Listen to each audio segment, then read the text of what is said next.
Winning cures everything. Now for your hosts, Gary and Chris.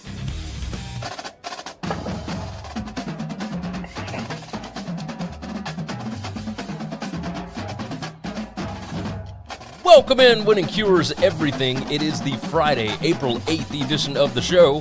I'm Gary. I'm Chris. And, of course, we are coming at you on Friday while the Masters are going on, while the Red Sox are about to start playing against the Yankees if they have not already started. They just did, and Garrett Cole just served up a big fatty. Rafael Devers says it's going to be the MVP. First swing of the game for Rafi. Puts it into the cheap seats at Yankee Stadium. Garrett Cole can suck it. Xander Bogaerts just hit a double. Oh, this is going to be a good year. It's going to be a good year. Oh, God, yeah, I'm seeing top of the first, 1 hit and 2 runs already for the Red Sox over the Yankees. It's starting well. Kiki threw a fat one to Rafi, and Rafi just stuck it. Very nice. I like it. I like it. Of course, it was postponed from yesterday because of rain and whatnot. Weather throughout the country has been a little iffy, a little I will tell you this. I won a bet yesterday. The only bet that I made was to bet against the Braves, and I just bet the Reds to win straight up because I was getting 205. Yep. It was plus 205. I said, our boy Donnie. Our boy Donnie gave that bet out. Did he? I didn't even pay attention. Yep. I knew this from learning from him, actually. Was betting on the big underdogs early in the season because nobody knows what these teams are really going to look like. I mean, we've got an idea, but yeah, Reds straight up over the Braves and won. He gave out 3 dogs. I played 4 dogs yesterday. He gave out the Pirates, who they got killed. Yeah. He gave out the Cubbies. He gave out the Reds, and then I took the Astros and hit 3 out of 4 of those. It's not bad. That's rare, but this is. I mean, and you're getting plus odds on your money for all of these. Yes. The Reds. The only one I bet Reds plus 200 or plus 205. I felt good about that one. Hitting that one last night made me feel good. I was like, all right, starting off baseball season on a winning note. That's a nice way to go about it. Of course, we do have more games going on today and more daytime baseball. Like I swear to you, we need more daytime baseball. Like it's one of my favorite things. Just have it on in the office, just hanging out. It just does it. It's best. Like weekends like this because people are already taking off to watch the Masters. So now you're just too TV and then they're flipping back and forth or something. Or if you're at a sports bar, you can kind of see everything. So yeah, White Sox and Tigers are going on as we record.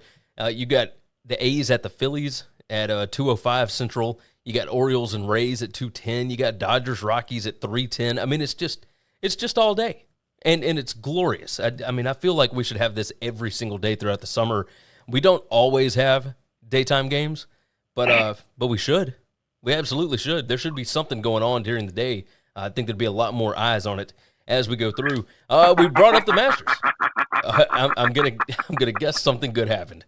They get another home run. We've got 4 batters. He walked 1, homer, gave up a double. Two runs, no out, man on second. Oh my God, Garrett Cole sucks. Oh, that contract is so juicy. They still owe him like $400 million.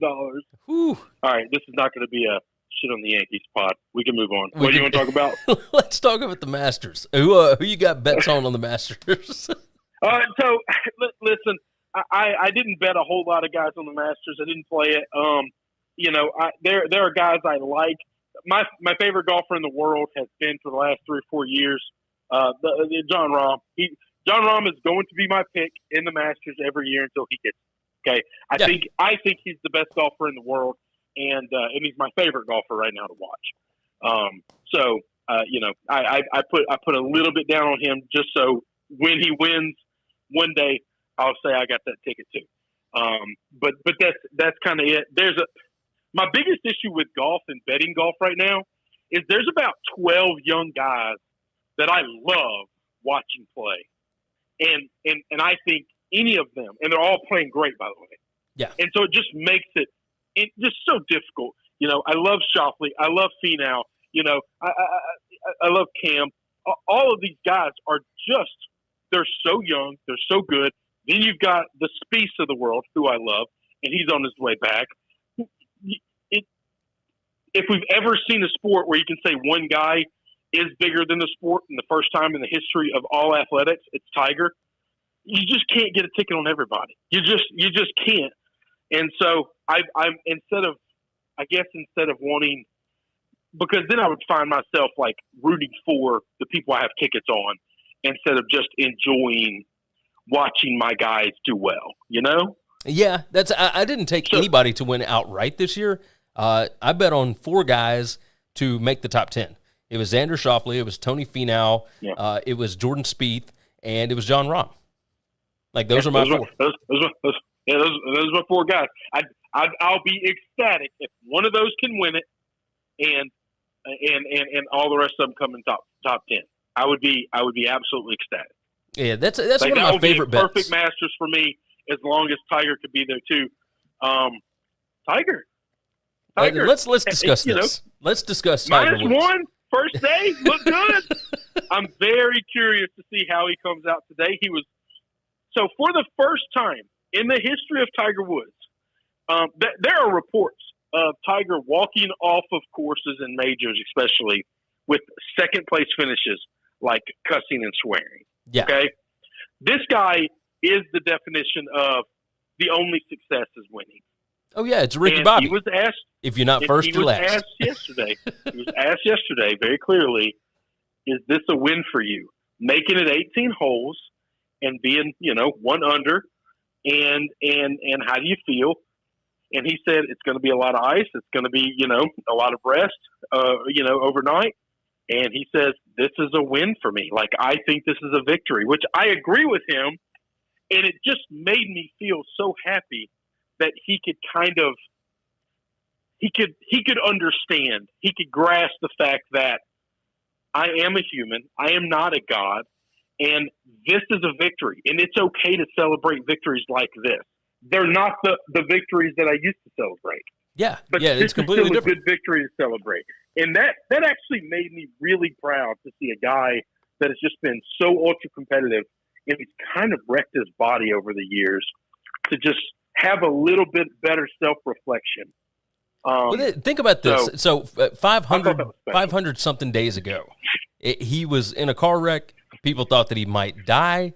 He was in critical condition. We thought he might die. Like he could have had his leg amputated. Like there's all kinds of things that could have gone wrong. And you see him out there hitting some of these shots. And I tweeted this out yesterday and had a few people DM me about it. But he looked better swinging the golf club yesterday than he had in a long time before the wreck. And I tweeted out, like, what if, and let's just say, like, we've all seen Christmas Vacation, right, where Cousin Eddie is talking about the little girl, and she was cross-eyed after getting kicked by a mule, and then she got kicked by a mule again or whatever it was, and then her eyes went back to normal. What if this car wreck actually turned him back into the superhuman Tiger that we know? I mean, what if he comes out on the course later on this afternoon and just destroys everybody? Like, what are we going to think at that point? Not saying it can't happen. I'm not saying it won't happen, but that would shock me. I would find that to be almost unbelievable. I thought yesterday was shocking. Like, no, because we saw the practice rounds and we knew that it was a possibility. And there was no question this. I'm going to tell you, when he decided he was going to play, there was no question that I thought he's at least going to be able to shoot par one day. See, the not making the cut and the falling apart and all that stuff, that is today, okay? That is how does your body react after 18 holes, okay? But we have seen over the last month of him playing and practicing and reports, we haven't really seen it, but we got reports of him practicing and taking rounds and all that stuff. And there's no doubt he can play 18. That didn't surprise me. And he knows every nook and cranny of that golf course. And that so is true. Him being able to play 18 on that course doesn't surprise me or doesn't shock me at all. It's what does he do today? How does his body respond today? Now, if he comes out today He's dropping bombs, and he's he's doing old school Tiger things, and he makes a run, or he finishes par or under at all today. That's when I tell everybody you better buckle up. Yeah, buckle up. Gird your loins, because it's going, because that might put a little fire in his belly, because then he feels like maybe I can win this thing, and that's when Tiger gets dangerous. No, you were 100% right. Yesterday was not surprising. It was beautiful to watch, but it wasn't shocking to watch. I'm telling you, there's tons of guys. I listen to Steve Sands from the Golf Network. Steve Sands talked about how there's zero chance if Tiger chose to play. There's a world where Tiger believes he can win, and he wouldn't have played if he didn't think there was a chance he could win. So, yeah. No, I don't think you're wrong there. I don't think you're wrong. A lot of people hitting under par already today. Schwartzel. Yeah, today they're going a little low. I think that's because of the weather, right? The greens are a little softer. Yeah. I mean, it's not crazy. Like the Schwartzel is 3 under, and he's the leader for today's round. He's now tied for 3rd overall, so it's not as crazy as it was yesterday. The afternoon rounds got a little nuts because that sun came out and dried everything up really quick. It was a normal Georgia, almost summer day, even though it's at the beginning of April. But I mean, obviously, it looked gorgeous. I mean, it was something else. You've got, let's see, 4 people have already hit 2 under. You got 5 people that are already 1 under on the day. So yeah, I mean, it's rolling. It's rolling right along so far. So we'll see what the day brings. But I'm pumped. I am all in, and I do this every year. Like, I'm not as excited on Thursday, and I start to wonder if there's something wrong with me, because everybody else is so excited and this and that. And then, by about Friday morning, Friday afternoon, I'm like, okay, let's go. Like, I'm going to have this on my TV all weekend long, and I'm ready to do this. So this time I'm fired up. It falling on opening day of baseball this year just made yesterday just a really damn good day to watch sports. Oh, yes. To take a half day off work, which I did, watch sports, try to do it today, and didn't work out the way I wanted because I got some appointments after we do this, and so. No, but I don't have a lot. I don't have a lot. Exactly. And Friday evening, there's going to be a lot going on as far as baseball is concerned. Saturday, we got the Frozen Four, which I have watched more hockey, college hockey, than I think I've ever watched because of, our guys, the Westlake Pirates. They do this. Yeah. Scuzz does a bracket, and it's just for fun. It's nothing crazy. And I've entered it for, a couple of years now in a row. I think you've done it too, right? You're in this year's bracket. Yep. Yeah. So I don't ever really get into it. I won the damn thing last year. But.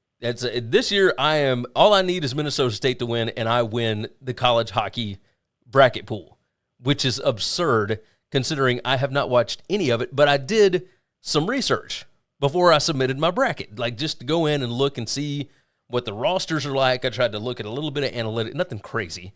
But right now, I'm in 3rd place, and if Minnesota State ends up winning the championship, I win the whole thing outright. But my wife has been like, what the hell are you watching? You never watch hockey, much less college hockey.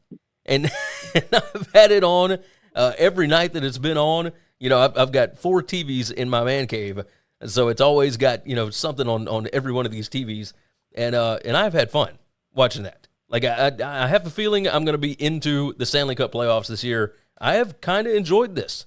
Like, I enjoyed this more than the NHL playoffs, which is kind of crazy. Oh, no, I like it. But I've gotten, it's over the last 10 years, I've gotten really big in the NHL. I've been trying to be a big advocate for them, get people more excited about it. More of my friends, just so I have people to talk to about it. Yeah. And there are more media outlets that I get to listen to them talk hockey because I like it. I think it's fun. It's a fun sport to watch. It's a visually fun sport to watch. So I most certainly do not know enough about it to talk about it, but I'm getting there. I'm going to work on this. It's I'm going to try and I'll watch a lot of the NHL. So I'm going to try and expand my horizons a little bit and see what I can do because I don't know a lot about the sport. I just know that it is incredibly entertaining. Like everything is down to the wire. It feels like, and even though Minnesota State won 5-1 over Minnesota, it still felt like every play mattered. Even after they got up 3-1, 4-1, whatever, it was like, man, one thing goes the wrong way and this thing could spiral. Like, it's fun. It is a lot of fun to watch. Let's talk about some football stuff. Bob Bowlsby. Bob Bowlsby is the commissioner of the Big 12, and he is famous for losing Oklahoma and Texas at this point. But he is stepping down as the Big 12 commissioner. And now he's been in this role for 10 years now, and he is kind of the last of the old guard. There's a lot of reasons why he may have stepped down now. He did go ahead and make sure that, they have more of a foundation built in the Big 12. They brought in BYU, Cincinnati, Houston, and UCF after losing Texas and Oklahoma. Beebe was the commissioner before him, and that was when they lost Nebraska and they lost Colorado, et cetera, and they were just trying to figure everything out back then. But Bowlsby comes in, gives them a little more solid foundation, and now he is stepping away from it. And I don't know that I blame him. Give me your thoughts on what's going on here. Like, I kind of think maybe he's getting out so that the new guy can get in and be entrenched long enough to understand exactly what's happening before they have to do TV negotiations, et cetera. But the other part of this is college sports has changed so much in the last 5 years. I don't know if he wants to deal with it anymore. Like, is that kind of your read on this? Yeah. And you're dealing with a conference that is calls himself a part of the Power Five, but they do not have Power Five influence. They do not have Power Five money. They do not have Power Five perception from like the outside and even their peers. Once you take Texas and Oklahoma away from them, like, there's not a school in other Power Five conferences that looks at Oklahoma State as like a top tier program, that looks at Baylor like a top tier program. Like, look at the top tiers of everybody else. You've got Oregon and USC, you've got Ohio State and Michigan. You've got Alabama, Georgia, LSU, Florida, Auburn, Tennessee. Like, these, they all have national championships. Okay, you've got Clemson on the other side, in its heyday, Florida State, in Miami, and schools like that. Nobody is going to look at the Big 12. I like the schools that they added. I think they got much stronger, not than they were, but I think they added the best things they could have possibly added to build their brand, to build their value. But they don't have that top horse that can run with anybody. That you're best against our best, and we can have a real competition. Does not exist in the world in which they're playing right now. And I think that makes it really, really hard to do that job. Well, we'll say this. Bowlsby was asked a few years ago, why doesn't he start a conference network the same way that the Big Ten, SEC, et cetera, have done, right? And his thought, he was as realistic as you could possibly get. He said, we've got like 39 million, I think it is, 39 million people in the states in which we are located, which is not enough to justify a cable network, bringing in a Big 12 network. It's just not viable, especially when 22 million of them are in Texas. So, and then Texas already had, of course, the Longhorn Network that's been around for a very long time. There's, at this point, though, like, obviously technology is changing. You can do any kind of deals with Apple TV or whoever. Like, you can run your own network and just put it all online, which I think maybe Pac-12 probably should have done that because they can't get distribution. But there's like a lot of different ways that you can go about this that I wonder what the next guy will want to do. Like, who will they bring in? Somebody from the old guard that reminisces about the old Southwest Conference days, or will they bring in somebody that is new and innovative, kind of in the same vein that the Pac-12 did? Like, part of me thinks that they need somebody more on the level of Greg Sankey as far as the legal expertise, right? Somebody that knows their way around, like the NCAA rule books, et cetera. And I think I heard Dan Wetzel and Pat Forty talking about this. But somebody that knows their way around the NCAA stuff a little bit better I don't know. Of course, the big name is Oliver Luck, but I don't know what Oliver Luck brings to the table as far as being innovative, right? Oliver Luck's been around a long time. He's done a lot of things. He's worked in the NCAA. But I just don't know if he is somebody, being as old as he is, that would be willing to take some chances, and that's what this conference is going to have to do, right? Yeah. No, I'm going to tell you that if I was them, see, this is where we disagree. I don't give a damn about bringing somebody in who knows the ins and the outs of the NCAA, because I think that's a dinosaur organization that is going to go the way of the dinosaur in the next 10 years. Okay. And I just think every year they lose a little bit more power and influence. And now that NIL is a thing, like, what are these schools afraid of the NCAA? Like, make sure you're not committing Title IX issues. And that's not even an NCAA thing. That's a federal law thing. Yeah. So what are you worried about with the NCAA anymore now that we have Title IX? I wouldn't do that. I would be bringing in somebody who's young, who's innovative, or maybe not even young, but outside the box. The Pac-12 made an outstanding hire. Regardless of how it works out, they took a big swing with somebody who has built brands in the past and who's going to attack this thing from a different perspective than they've ever been attacked before. And I think that's what they should be doing. Well, that's we agree on that. Hang on. This is the old way of Billy Bean in Moneyball saying, if we try to play with the Yankees and Red Sox in here, we will lose to the Yankees and Red Sox out there because we can't compete, because we don't have the money. We don't have the resources, and we don't have the athletes that live within our footprint. Okay? Yeah. So we have to do this differently than them. This is the outside of the box thinking that I talk about all the time that I think is important for success for these smaller schools that are struggling to compete in these big boy conferences. And I think if you're a small conference in the big boy conferences, you must look at it the exact same way. If I try to match the SEC pound for pound, I will lose because they have a gazillion more fans. They're making far more money than I can ever. No one's ever going to offer me the money that they're going to offer them. Nobody's going to offer me the money they're going to offer the Big Ten. Dan Wetzel brought up, the biggest city in the state of Kansas is not close to as big as the third biggest city in the state of Ohio. Like, I can't make 20 million people move to my region. So creatively problem solve things you can control. But if you're going to try to play the game straight up the way all these old conferences have played it, you're just going to lose. You're always going to be a loser to them. Yes. And that's what I was saying we agree on. I don't like the traditional hire. No, that's what the old guard hire. Yeah. I think they need to go crazy outside the box. Yeah, they need innovative. They need somebody that can make this conference look appealing to a television network. And I don't know that Bob Bowlsby could ever do that. I was thinking about this earlier as well. Bowlsby, you remember he got into that little feud, like the PR feud with ESPN?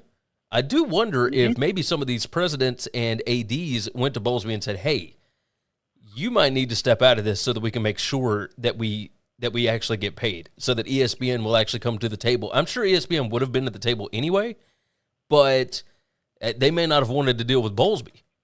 So I wonder if maybe that had something to do with it. Who knows? Maybe. Nothing really came out of that because they talked about lawsuits, remember? I know Bob was trying to do the biggest thing and the best thing for his conference, and he was trying to do the best thing that he knew how to do. He was playing the game the way he knew how to play the game. And I don't fault him for that, but it doesn't matter if he got pushed out, if he was forced out, whatever. He ain't the right guy for this job going forward. Him being gone, like I said, if you make a wild hire and it ends up being a huge embarrassing failure, it's still better than keeping a guy like Bob straggling on. Because at some point in time, you're just the littlest dog trying to get to the Super Bowl. And the crazy outside the box hire might kill you tomorrow. But all Bob was going to be is a slow death. Yeah, no, that's at the right. At the end of the day, you're gonna die one way or the other. If you bring somebody in who's gonna be outside the box and try some crazy shit, then you have a chance at surviving. Yeah, no, you're not wrong. You are not wrong. I'm looking over the list of schools that are in the Big 12 currently. Of course, starting, I believe, after this season, you've got BYU, UCF, Cincinnati, and Houston.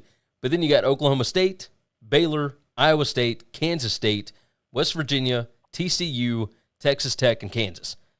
Great basketball league. I don't know how much.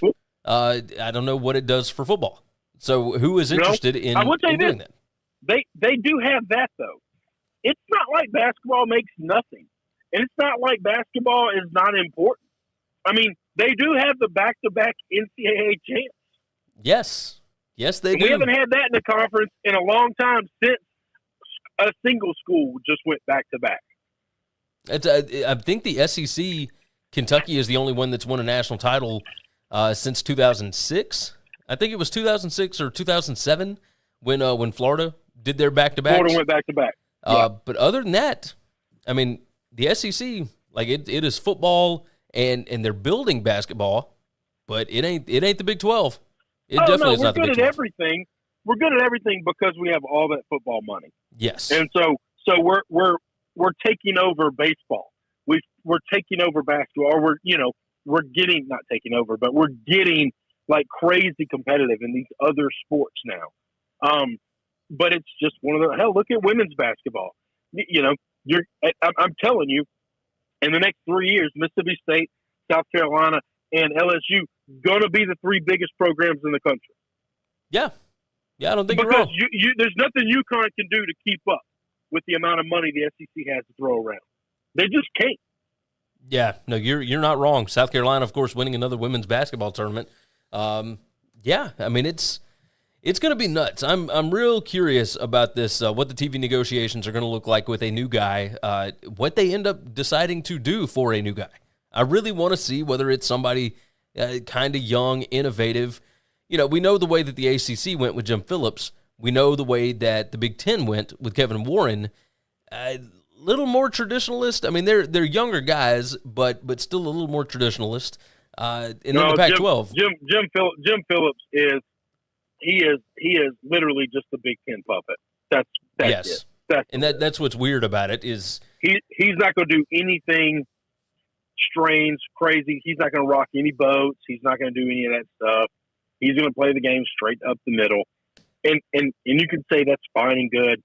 I think for a conference like that has one big juggernaut and you have two sleeping giants that you'd like somebody to shake awake, you got to figure a way out to get them up. You got to figure a way to get, keep your North Carolinas and your other schools in that next level good and competitive, and get some of these academic schools being a little more competitive. He's got to hope that Miami hits. That's what he's got to hope for. He hopes Norvell hits. But even on top of that, I do find it weird. Like John Swofford got his deal done with ESPN, and then he bolted. Like he retired after he got that big, long extension done with ESPN. So when Jim Phillips came in, there wasn't a whole lot that he could do. The money was already set. It was just, hey, we don't have a lot of negotiating room here until like 2036. No, the things that he could have done was fight to expand the playoffs, guarantee that the ACC gets a spot in the playoffs, so that the last 2 years when they didn't have a team in the playoffs, they don't miss out on those large, gross, obscene amounts of money. Agreed. Like, these are things that are good at, but he's still stuck in the old ways. He's still stuck in the mud of just seeing the world the way he always saw it. Yeah, it's insane. It's absolutely insane. That's not good. Oh, it drives me nuts. So we'll see what the Big 12 does. I guess both of us are hoping that they go younger and a little more innovative. Something different. Somebody that can build brands, because I don't really care your age, man. I mean, you could be a 60-year-old guy and walk in here and you got young, fresh ideas. Well, that's what I'm talking about, right? Because I some other type of business. Like your age is irrelevant. I just want new blood. If you go get an Oliver Luck has been entrenched in the NCAA way, in the old garb ways of running. I think if you go take somebody from another conference, like an assistant commissioner from another conference, and bring them in, you've done nothing to help yourself. Nothing at all, because they only know one way to play the game. George Kleofkoff isn't exactly the youngest guy, but that's what I was talking about as far as young was more innovative, right? Like he's been around the block for a little while, but he hadn't been around the block in college sports. Everyone thinks experience is like the most valuable thing in the world. Not right now. At some point in time, somebody was the first person to be something. You know what I'm saying? Yeah, but nobody's got any experience in what college sports is currently going through. That's the biggest thing. That's it. This is all new. So the lack of experience can help you be more adaptable than somebody who's super entrenched. Yes. Because when you're entrenched, what does that mean? You're stuck in the ground. You're steadfast in your ways, and everybody else is pivoting, and you don't know how to pivot. Exactly. You're stuck in the damn ground. Exactly. Let me go on and do the reads right quick. WinningCuresEverything.com is the website. If you haven't already, go visit. You can find everything you need to know about us. All of our shows, all of our segments, etc., will be posted over there. Subscribe on the podcast, whatever your favorite podcast feed is. Make sure and knock that out. Leave us a 5-star review, and make sure it's a written review. We certainly appreciate those. Share the show out. Tell your friends. Jump in on YouTube. Subscribe over there as well. Like the video if you're watching right now. And jump into the chat. Jump into the comments. That helps us out a bunch. We like to see where everybody's from. Toss in where you're watching from, where you're listening from, etc. We want to hear all about that. Also, you can follow us on Twitter. I am at GaryWCE. Chris is at Chris B. Giannini. And the show is at Winning Cures. And along with that, if you want to see more of me, you can do so at BetUSTV.com. We're doing a bunch of how-to sports gamble segments, all that kind of stuff in the off-season. But football season is coming very quickly.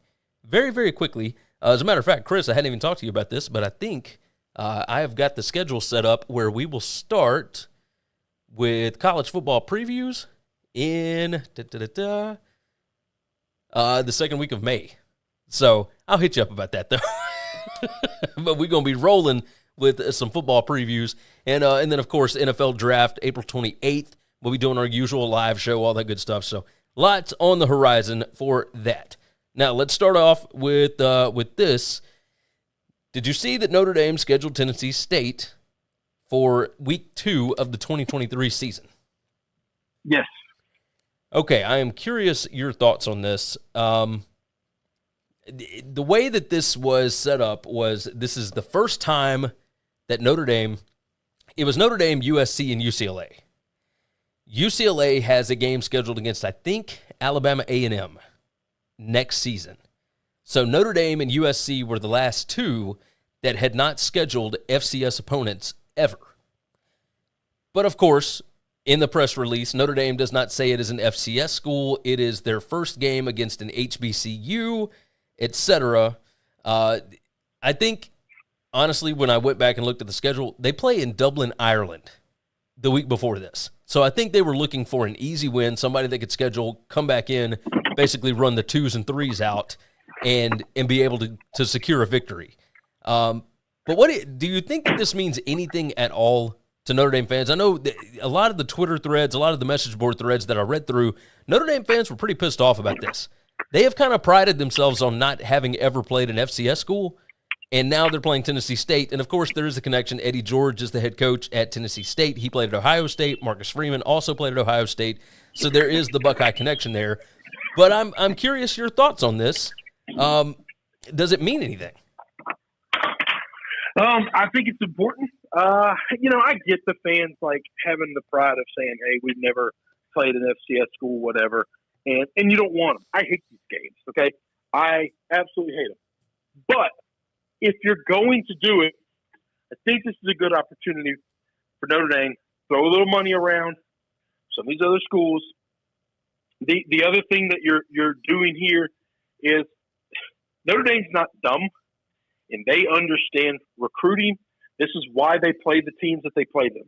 We used to ask the question all the time, why do they play? A couple of years ago, they played like 6 different games in the state of California. Okay? Why do they go there? Why do they play Navy in Yankee Stadium or whatever, because they want to recruit in the Northeast. They want to recruit kids in California. They want to go down there. Now they want to start recruiting kids in the South. This gives them a nice long weekend in Nashville to start going around, getting kids to look at the Notre Dame program. And I think this is a little bit bigger than just, here's the thing. Is there any different than the caveat of FCS? I understand, but is there any difference between an FCS school and like the worst MAC school that you play? Absolutely not. I mean, at the end of the day, like, let's all be real about what we're doing here. This is a pay for win, and just because some of those shitty MAC teams, and this isn't a disrespect to all the MAC teams, they're not all this way, but some of them are, okay? And just because they're not an FCS school doesn't mean that it's more respectable to go beat the hell out of them and cut them a check. Exactly. I think that's the biggest thing, right? So if USC brought in Akron, would that be any different than them playing Alabama A&M? I don't think so. No, it's just in title only, right? It's just in we get to pound our chest and say we don't play FCS schools. My thing is this: you're still paying for a win, so who cares if they got? But that's the same thing as what does the Big 12 do? Back in the day when Oklahoma was a juggernaut, and Tennessee was one of the worst teams in the country, and Arkansas was one of the worst teams in the country, they'd schedule a game to get, look, we're 2-0 against the big bad SEC. Okay, great. Like, all right, we brought in Kansas. We kicked the shit out of them. You don't get to brag about that. And if you do brag about that, that's really sad. Well, it's like when Michigan brought in Vanderbilt a few years ago, and they made a big deal about beating an SEC team by 20 or whatever it was, and it's Vanderbilt. That's exactly right. Like, what are we talking about? But that's it. Is the people that are upset about this need to get over it, because they're only upset. It's not like Notre Dame is so high and mighty that they never do pay for wins, because they absolutely do pay for wins. They do it every year. It's just what they do. Every school does it. I don't knock them for it. They play one of the toughest schedules every year, and I think that's okay.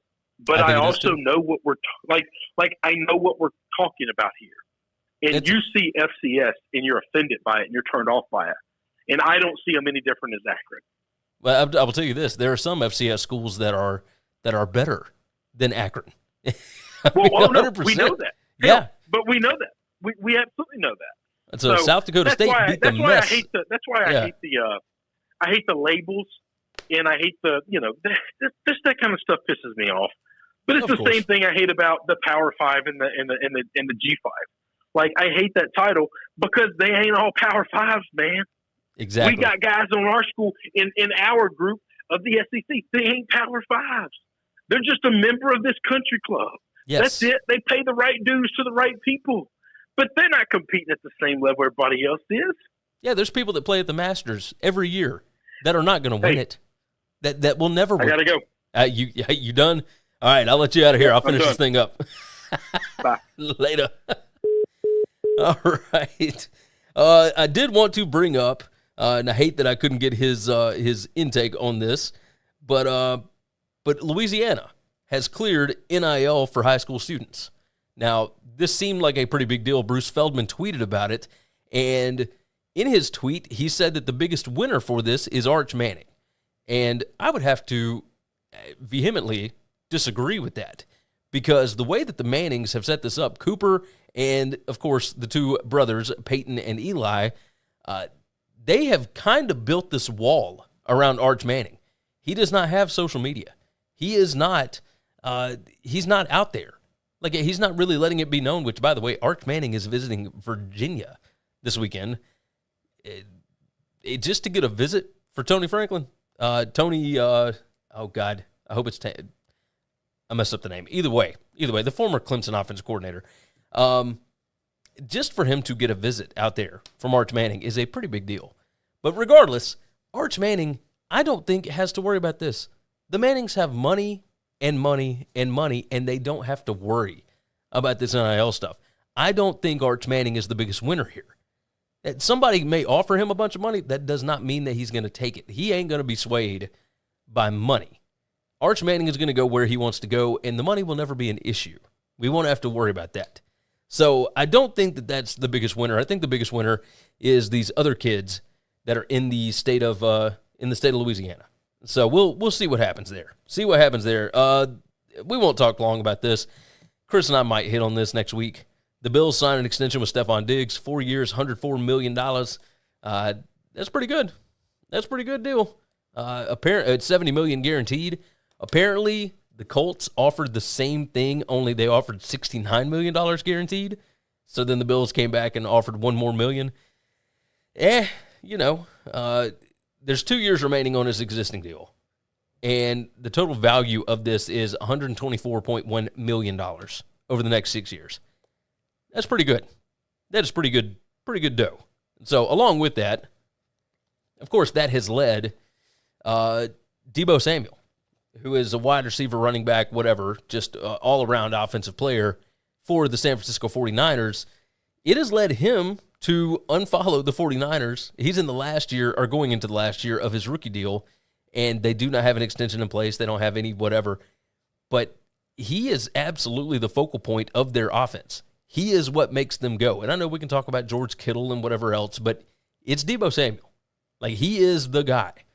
And I'm curious what they're going to offer him, because he plays a little bit of everything. He's a slot guy. He can run post routes. He can run everything. So what is he worth, right? Is he worth more to the 49ers than he is somewhere else? And does he expect to be paid more by them because of the way that they use him? This one's going to be very interesting to watch as we go along, all the extensions, etc. I will tell you this. I'm going to go ahead and wrap this thing up. My allergies have been killing me lately. We were at 76 degrees a couple of days ago, and today the high is like 50. I mean, it is about to drive me insane. My sinuses are just like ripping through my skull right now. So I'm going to go ahead and wrap this thing up. We hope you all have really good weekends. Hopefully your Masters picks win. Hopefully you all enjoy watching baseball, all the spring games. I hadn't even talked about those. I might hit up on some of those on Monday. But we do have a lot of spring games coming up this weekend. As a matter of fact, I'll go ahead and read some of those off as we go, or as we wrap this thing up. But spring game schedule over at FB Schedules for, let's see, Friday, April 8th, we got Houston tonight. SMU and UTEP is also tonight. You got Liberty on Saturday. You've got, Purdue.